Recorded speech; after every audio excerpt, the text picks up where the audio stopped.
এত দূর পর্যন্ত আসতে পারবে কেন একটা স্যানিটাইজড এলাকার মধ্যে? হাসিনা সরকার পতনের পর থেকে বাংলাদেশ ভারতের সম্পর্কের ফাটল যেন বেড়েই চলেছে। দেশের বিভিন্ন রাজনৈতিক দলের নেতারা সভা সমাবেশে ভারত নিয়ে অগ্নিঝরা বক্তব্য দিচ্ছেন। ভারতও ছাড় দিচ্ছে না, তারাও নানাভাবে বাংলাদেশ নিয়ে বিভিন্ন হুমকির আভাসে কথা বলছেন। সম্প্রতি ময়মনসিংহে পোশাক শ্রমিক দীপুচন্দ্র দাস হত্যাকাণ্ডের প্রতিবাদ জানিয়েছে নয়াদিল্লি। সেখানে বাংলাদেশ হাইকমিশনের বাইরে বিক্ষোভ করেছে বিশ্ব হিন্দু পরিষদ। এ সময় তাদের কয়েকজন পুলিশের ব্যারিকেড ভেঙে সংঘর্ষে জড়ায়।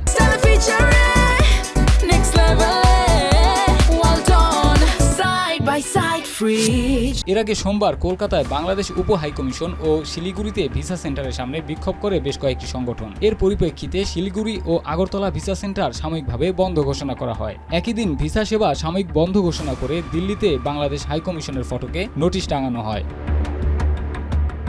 ওই দিন বিজেপি ও পশ্চিমবঙ্গ বিধানসভার বিরোধী দলীয় নেতা শুভেন্দু অধিকারীর নেতৃত্বে জড়ো হন হিন্দু সনাতনীরা। পুলিশ বাধা দিলে তারা ধস্তাধস্তিতে জড়ান। আর শিলিগুড়িতে ভিসা সেন্টারের সামনে জড়ো হয়ে বিক্ষোভকারীরা বাংলাদেশের পতাকা সম্বলিত ফ্ল্যাক্স টেনে ছিঁড়ে ফেলেন। এরপর সেই ফ্ল্যাক্স ও প্রধান উপদেষ্টার কুশপুত্তলিকায় আগুন দেন।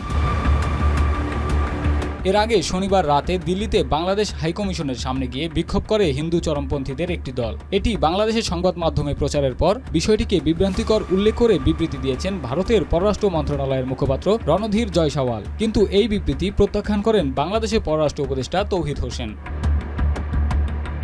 এদিকে এসব ঘটনার পর কলকাতার মধ্যাঞ্চলে অবস্থানরত অনেক বাংলাদেশিদের মধ্যে নিজেদের নিরাপত্তা নিয়ে তীব্র উদ্বেগ ও উৎকণ্ঠা দেখা দিয়েছে। পরিস্থিতির অবনতি হতে পারে এই আশঙ্কায় অনেকে দ্রুত দেশে ফেরার কথা ভাবছেন।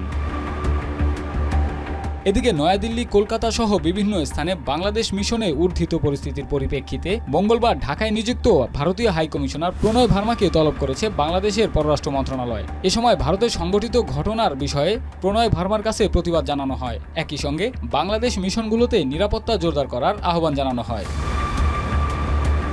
রাসেল হোসাইন, মাই টিভি।